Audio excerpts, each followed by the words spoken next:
All right, ladies and gentlemen, welcome back to Sisterly Frights. It's been a minute. Yeah, sure has. It's been a couple of months, actually, and we are starting our new season. We'll just say that was the end of the first season. Yes. This is the beginning of the new season. I hope everyone had a nice holiday. We are a little late coming in. It's already February.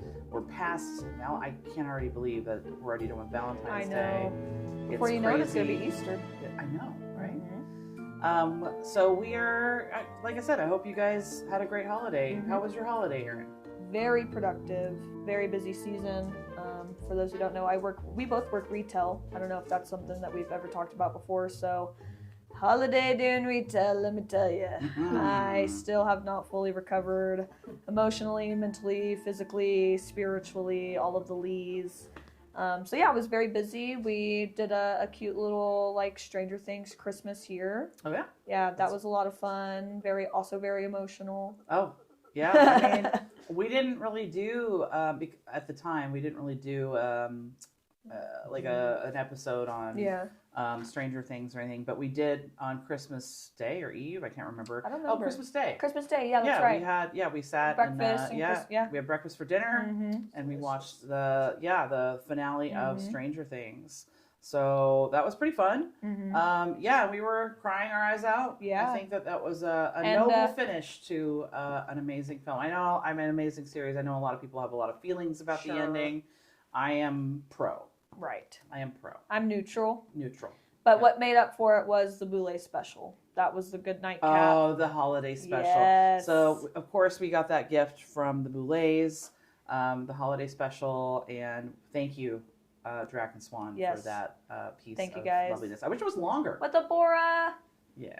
That was so really cool. And it was something different, right, for them to do this sort of little anthology, these short stories and stuff, which I really enjoyed. Yeah, it was cool to see a Bora in a setting where they really got she to could be the little demon that she is. Yeah, gremlin, whatever. I freaking love it. Okay.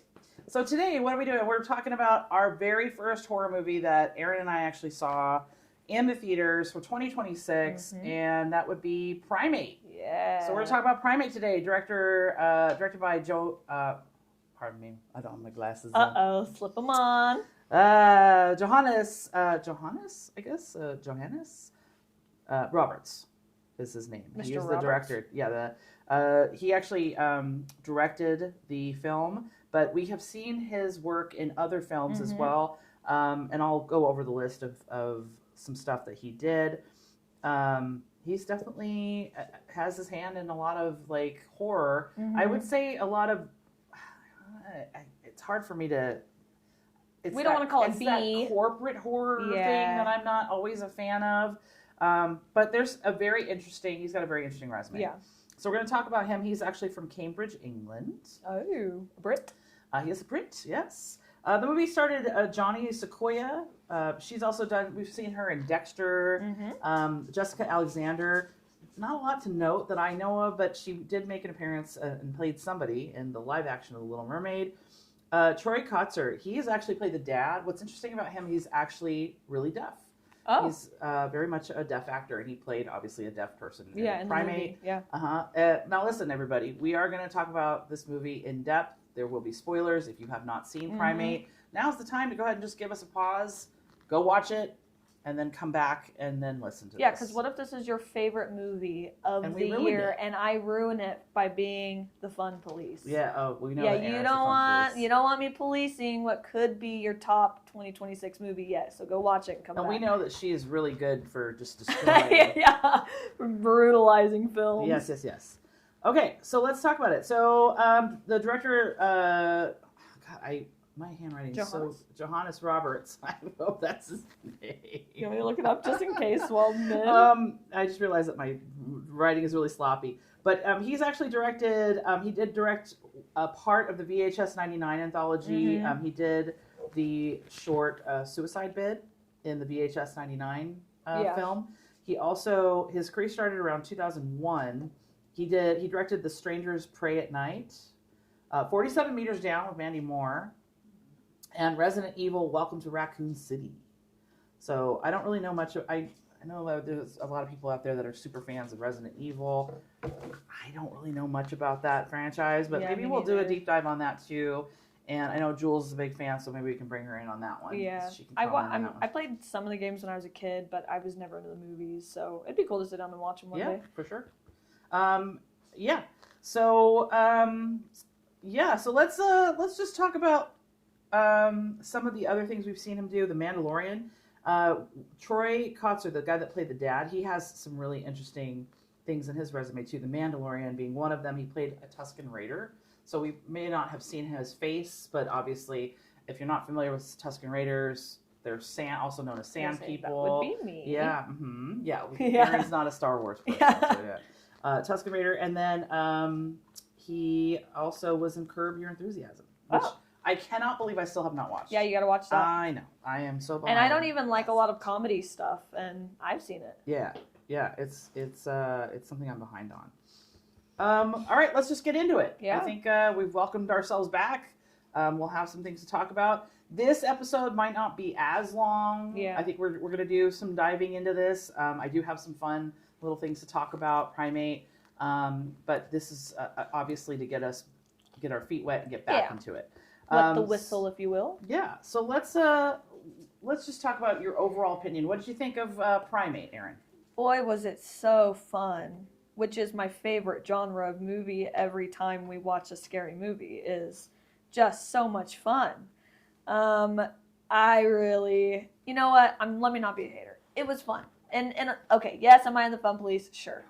Was it one of these that I could not wait to end? And did I want everybody to die very violently? Yes, I did.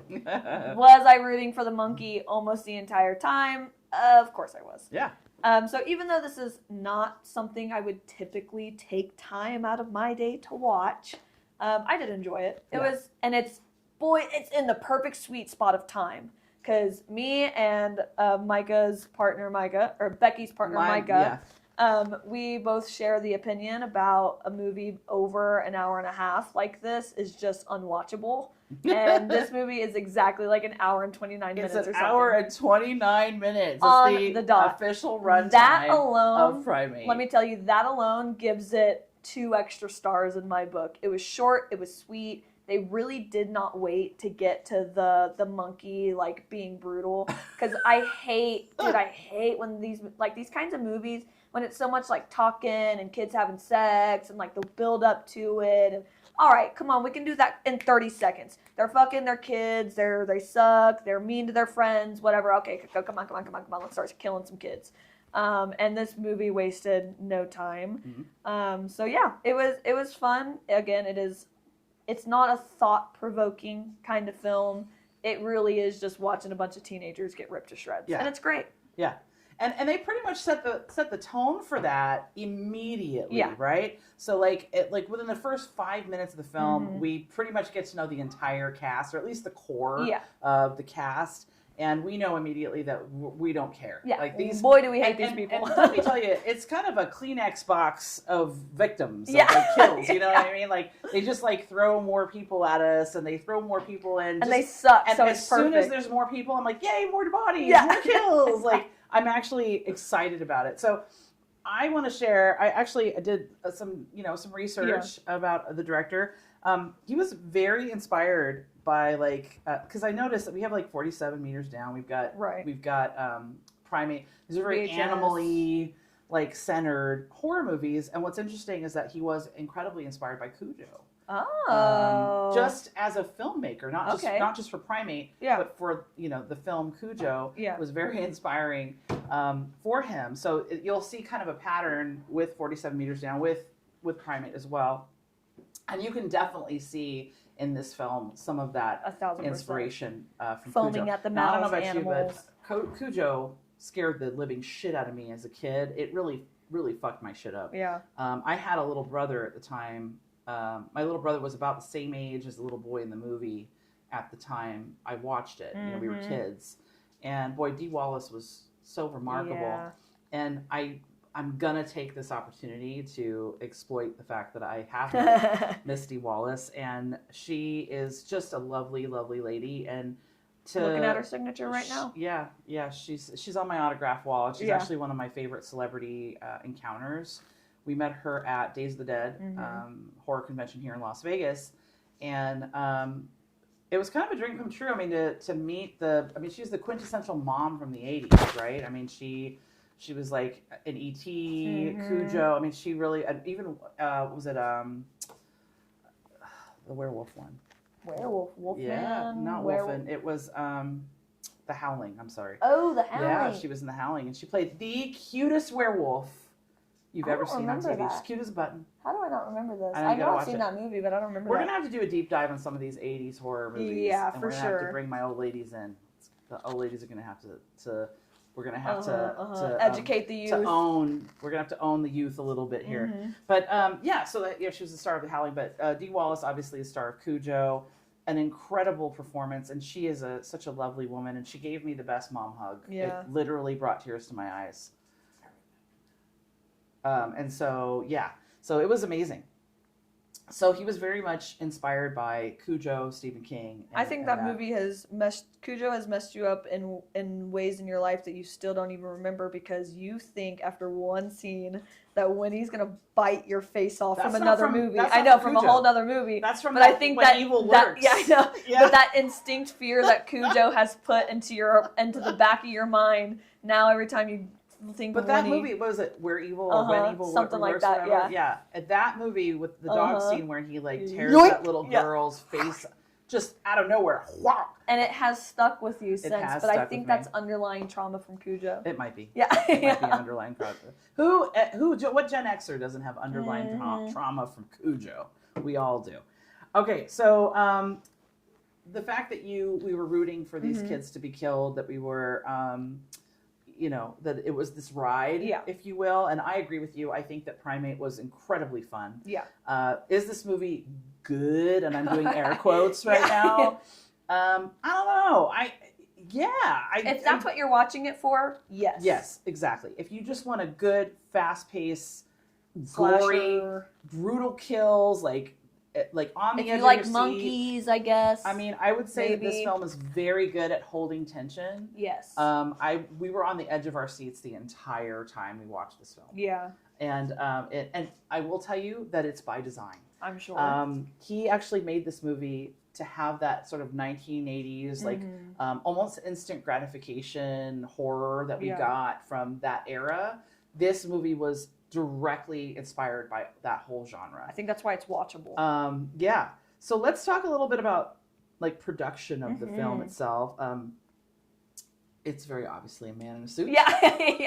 It's not even they don't even try. No, I don't think it looks that bad. I think it's pretty bad. I don't think so. But here's the thing. I don't even mind. Yeah. I would prefer a man in a suit 100%. to CGI. I would much rather, and listening to, again, him talk about the choice to put a man in a suit versus having a CGI monkey. This was also intentional. Yeah. And we have a mix. There is a mix of a real chimp that they use for some of the shots, and then there is most of the shots, I would say, that we see are the monkey and the guy. And of course, there's CGI involved, slobber, a little bit here and there, sure. But you know what? It's peppered in, and I don't even mind it because this film doesn't claim to be anything more than what it is. This is an Avatar. Now it is. Now I saw the monkey. Yeah. Which has nothing to do. It's a toy monkey that they're referring to in the other film, and there is so much CGI in that movie. I almost don't remember it because it was so distracting. I think it took away like the potential for the monkey to be a really genuinely good film, a really good horror movie, and it was like it had comedic parts to it as well. Yeah. And I'm not going to go into all that because I'm not here to review the monkey today. Yeah. But it was a fun movie, but I think it lost a lot of its value with all the CGI. Yeah. Yeah.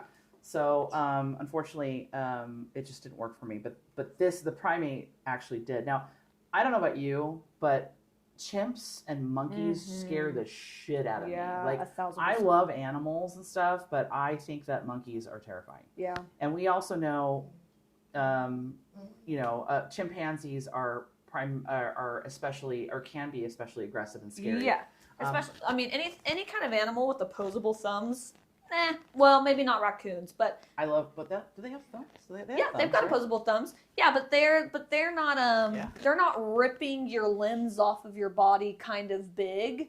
and they're not ripping your legs and fingers off and biting. I mean, you might get bit by a raccoon, but anyways, any big animal with opposable thumbs. The chance of you getting rabies from raccoon is much higher than a chimp in Hawaii. By the way, I guess we didn't really talk about the synopsis of the film. Yeah. We really just got into it, the production, everything. The film itself, ladies and gentlemen, is about a pet chimpanzee. Problem number one.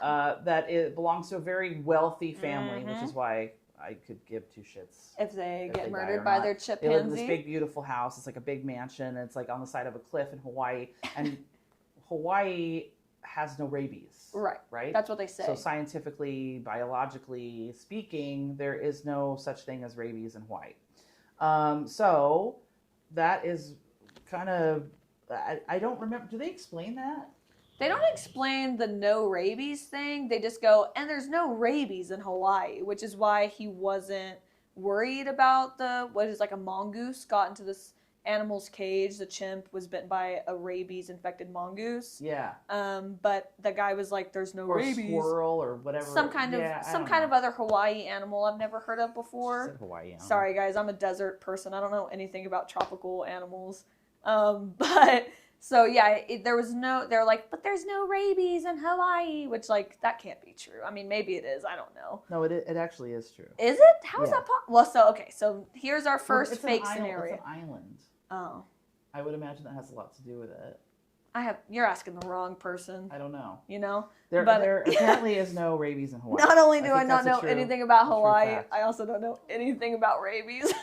Yeah. So anyways, the mongoose, he gets bitten by a mongoose or eats some kind of rabies, whatever. He eats rabies. Yeah, he gets rabies. The monkey eats rabies. But yeah, so which is the opening of the movie, if I'm remembering correctly. Sorry guys, normally I take a ton of notes, but this is one that I was like, I don't need to take notes about because I'm the one with the notes. She's got the notes today. Yeah. The opening of the movie is like the vet coming in to like check him out, and of course he like kills the vet or whatever. Yeah. But that's how they find the mongoose is in the vet or whatever. I don't remember. Anyways, damn monkeys got rabies. She who has no notes doesn't remember. Yeah. Yeah. Now the monkeys got rabies. Yeah. So I'm going to talk a little bit more. I want to go back to like the practical effects of the monkey himself. Yes, part of it is a suit. Yes, part of it is a real life chimp. And what's really interesting about the suit itself was that the suit was modular. So what this means is that there were different components to the suit itself to fit whatever phase Ben was the monkey. Ben was during the production of the film. Ben. So it's a progression. It's a quick progression where like he declines pretty quickly. Yeah. But it goes from cute, we're playing whatever, into like raging, rabid. Monkey, I have an iPad monkey. Yeah, terrifying like monster monkey. And so that was a modular suit. That's really cool. In. So he had different legs and different components that they could remove and reattach depending on what was going on with Ben what kind of in the movements film. he was doing, climbing, walking. Same thing for his head. He had several different heads for several different phases of Ben, different expressions, different emotions. Obviously, in the beginning, he's very sweet. He's soft looking. He looks like like someone's pet. Yeah. But later, he's angry and scary, foaming at the mouth, and he wants to eat those kids so bad. Exactly. I will say that this film, for me, had incredibly beautiful gore elements. I think that the kill scenes were there's a lot of practical effects in this. So if you are a practical effects fan, you're going to geek the hell out over this film. I particularly I mean, these kills were so fun. So fun. That I just burst out into laughter. And I feel like, I'm sure that there were some people in the theater that were like, what's wrong with her? The other like 3 60-year-old women in there on a Tuesday afternoon wondering why a group of psychopaths is laughing. Well, I feel like that's true for everything. I've seen, when Jules and I went and saw Terrifier 2, I think it was Terrifier 2, we saw in the theaters, she and I I think we were the only ones laughing during the entire thing, and, it's Terrifier. How can you not laugh? Yeah, so that's me. He's a clown. He's funny. I don't know. It's funny stuff. Yeah, so that's what's really interesting. I really found that the practical effects in this movie were very impressive. Again, really preserving that 1980s sort of OG like horror movies. You know, like this is what we came here to do. It's gonna be fast. We're gonna have a lot of kills. The pacing is good. The tension was phenomenal. I felt, especially I would say, and now that I know that Troy Kotsur is actually he doesn't, you know, he can't hear. He's hard of hearing. I think it's really even more impressive how they choreographed those scenes. Yeah. Where, you know, he's walking into his home where he has no clue that something he knows is wrong. Something's off, but he doesn't know that he keeps missing the clues because he can't hear what's going on in the house. So he keeps like missing this stuff. And there's some girl getting murdered right next to him. He has no clue. It's over there, you know, so it's a lot of that. And I just absolutely love the fact that this film was crafted just for those emotions. Yeah. You know, the director was talking about how he loved watching screenings of the film where people were like throwing their popcorn and yelling at the screen, and you are doing that. Yeah, you are. Turn around. Why is she doing that? Yeah. I mean, and it's very much obviously a film that is based, it cannot exist without every horror trope and bad decision ever, but you don't mind in this one. I don't Normally, know why. I literally cannot stand to watch movies like that where I'm like, I just can't. Yeah. I don't have the tolerance to watch a movie where it's like some dumb 16-year-old girl choosing the wrong thing every time. I'm like, God, please, somebody help her. So I have to bring this up, obviously. So this film was really fun and funny, and we know that this was inspired by true events. Yeah. Lady had her face ripped we off. know about this. That woman, unfortunately, that was attacked by her friend's chimp. And forgive me for forgetting. Yeah, I don't remember the name, but boy, have I heard that 911 call a million times on TikTok. And there's video of it. I know. Home video of it as well. Yeah, so in 2020 and 2009, I'm just going to read this right off. And this is, I'm plagiarizing here, guys. I am reading off the Googles.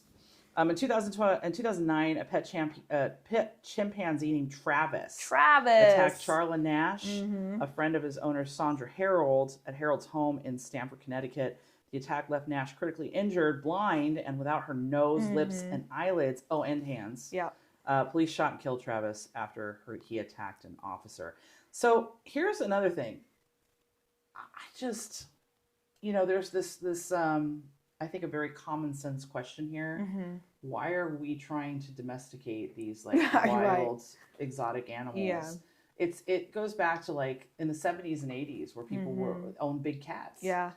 Michael Jackson and Tippi Hedren. She had a preserve, like she had a sanctuary. She had a sanctuary, so I feel like that was a little different. But there were definitely Siegfried and Roy were victims of their own shit. Yeah. I think that is very much like I don't believe in like big cat whisperers. No. I mean, and then of course COVID and the Tiger King and all this Carol shit. Carol Baskin, yeah, all that. And we see that it's impossible to domesticate these animals. Yeah. It's also incredibly cruel and dangerous. And for both parties, for not only the domesticator but also the animal. Right. So I think that this, I don't want to say makes light of it, but it definitely exploits the idea of how stupid. Yeah, look at these idiots. Yeah, look how these people and are. they deserve this. Right. Yeah. And the fact that they're wealthy, I think there's that sense of entitlement, right? Yeah. For these people, and that's sad to me. Right. That is that's sad. That sense of entitlement. Yeah, scene where they're like, because at one point they get stuck in the swimming pool because he's got rabies, so he can't. He's afraid of water. He's waterphobic, which they so politely give you the definition of that at the beginning of the movie. But anyway, so they're like screaming on the edge of this cliff for help, and they live at the top of a cliff with no neighbors and a swimming pool. They're screaming into the void, and you're kind of like, well, if you didn't live on the side of a mountain in Hawaii, maybe somebody would hear you. Hear your screams for your pleas of help. Yeah, and I love that they're kind of screaming into the void at one point. Nobody's there to hear them. They're desperate, so they're just yelling this like it's like one of those eternity or infinity pools, Yeah. right? That goes off the edge of a cliff, or it looks like it does, Yeah. and so they're just kind of there. Which seems smart for a while until he figures out somehow how to get over them, like above them. Yeah, and, he like, can hangs climb down and get to and the other and, side like, of the rips pool. that girl's like Ponytail or hair out or whatever. she, like damages her scalp, if Mm-hmm. you will. But yeah, it's a series of bad decisions all around. Whether it's based in just having this animal in your home, Right. or screaming Right. into the oblivion. Right. For help. But either way, and also, so the girls, they're all teenage kids, Mm-hmm. right? They're all like college age kids or whatever. I think one is like a teenager. Like It's the little sister. Yeah. She gets severely injured, and they throw her in the pool with this like bleeding leg. Yeah, he bites her leg, so which now she's got rabies. By the way, there is no blood in the pool. Right, that was so annoying. There's the only time you ever see a little bit of blood is when they first throw her in and her leg's first bleeding. There's like a little bit of blood around her, and then no blood after that. And then that girl gets her head ripped, her scalp ripped off. There's like a little bit of blood for a second, and then there's no blood. I'm like, all these people are like profusely bleeding right now, and it's crystal clear water. Crystal clear water. They just have a really good filtration system. Yeah, right. Yeah, when you live in a $1,000,000,000 home, I would expect nothing less. Yeah. I mean, and this is really just nitpicking at this point, course. right? I will say my favorite kill is the jaw. Of course. It has to be the jaw. I've had a fear of that happening to me for so long. For you having my jaw ripped off. And have you ever seen the movie Mirrors? I have seen the movie Mirrors. That movie ruined my life. Like, literally, I still have such a weird phobia of mirrors. I haven't seen it in a minute. We'd have to revisit it. You can. I've revisited it. It's not scary. But when you're 7 years old and your sister locks you in a living room with that movie playing, let me tell you, I was crawling on the bathroom floor every night to use the bathroom because I was so scared the mirror would see me when I had to go to the bathroom. Anyways, there's a scene in that movie for years, not like a little bit, but for a long time. Yeah. Anyways, there's a scene where the girl, she's going to get in the shower. She's like some super hot, sexy babe or whatever. She's like getting naked in the shower, but when she walks away from the mirror, her reflection is still in the mirror, and she takes both of her hands in her mouth and rips her jaw off. Yeah. And I think about that all the time. And when it happened again in this movie, that's the one point that I was like, no, I don't want to look at that. I really don't want to look at that. It's so gross. Funny. So it definitely triggered a childhood fear of yours. Yeah, of my jaw being ripped off. Someday we're going to talk about my relationship with Bloody Mary. Oh, because, yeah. Again, that's a Gen X thing, I feel. Yeah. I mean, I'm sure kids were scared before us, but I think Gen X really drove the nail in for that one. Because I think we were also the slumber party generation. We had all these slumber parties. So, but also Satanic Panic and all that stuff on top of it. 100%. Oh, yeah. But let me tell you something about slumber parties in the 80s. Slumber parties in the 80s, the sport was how fucking scared you could make each other. Yeah. And we were really good at it. Let me tell you. But yeah, I mean, that's that is a scary thing. I think that is so what we're referring to is this douchebag. Yeah, the dudes they met on the plane. They're coming to bang some hot babes. Yeah. In fucking Hawaii. Oh my God, this is whatever it was. Douchebags. Yeah. So we can't wait for these guys to die. We were waiting for it the whole movie. We were like, when are these two showing up? When are these two showing up? So they can just die. I can't wait. But like that's what I mean by the Kleenex box of like kills. They just keep adding people to kill for the body count to go up, and I was totally there for it. But this guy's laying in a bed, and Ben the chimp comes in, and it's tense at first because it's not immediate. It's just kind of this like slow progression into him. Yeah, because Ben's messing with him. Yeah, Ben's absolutely, and just rips playing with his food, if you will. Yeah. And just rips this guy's face jaw apart via jaw. And it is so cool. Yeah. It's very cool to watch. I love the way that like the skin stretches on the side. They did a really good job. And I mean, is it anatomically correct? Who fucking cares? Who cares? Man? It's just fun. Fun to watch. I would say that this movie would be really fun for a bunch of teenagers at a slumber party. 1,000%. It's a Jeepers Creepers. It's a Nightmare on Elm Street, of course. I don't think it's as I don't think it has the substance of either one of those films. No. But, those are the movies that I watched at slumber parties when I was a kid, There's not boobies. No. There's not... there's dirty jokes. It's like rated, there's no sex scenes in this film. It's nothing like that. It's not an exploitative film in that way. So I think it would be good for, like, a teenager to cut their teeth on as far as horror movies go, as long as they're okay with the gore. Yeah. But, overall, I really enjoyed this film. I don't really have much else to add. I knew this episode wasn't going to be super, super long because I just think that we agree so much on it. I don't think that it's incredibly deep. Yeah. I think that I have no internal monologue about how I feel about each one of these characters as an individual and what it means to society. I think what it means to society is just don't have monkeys in your house. I guess. And don't teach them how to talk with an iPad, or if you're the real lady, don't feed them Doritos and Mountain Dew for dinner every night. Chimps are not pets. Is the lesson that we learned from this film. Chimpanzees and exotic animals, not pets. Assholes, don't have these as pets. Please stop doing that. Not only are you a douchebag for trying to domesticate a fucking exotic animal, but also you will put your whole family at risk for having their faces ripped off. Yeah, jaws ripped off. Even in Hawaii, apparently. Faces bashed in with, what does he bash her face in with, a rock or something when they're on the stairs? That was my favorite. Oh, yeah, just his fist. His fist. Yeah. Pounding her whole face in. That was my favorite. But if you love blood and guts, if you love fast-paced horror, if you love mindless horror, if you like to watch dumb teenagers make bad decisions and get their comeuppance, this is going to be the film for you. As the fun police, I didn't even write him a ticket. I let him off with a warning. How about that? How about that? Yeah, even Erinn enjoyed this film. I know. It's incredible. Very rare. I know. Well, guys, I think we're going to wrap up this episode. I know, again, it was a short one, but we are back. Woo! Thanks for coming back to us. Please like and share, subscribe, whatever you guys have to do, whatever things I have to beg or whatever. Just at this point in time, we're really just trying to grow our audience.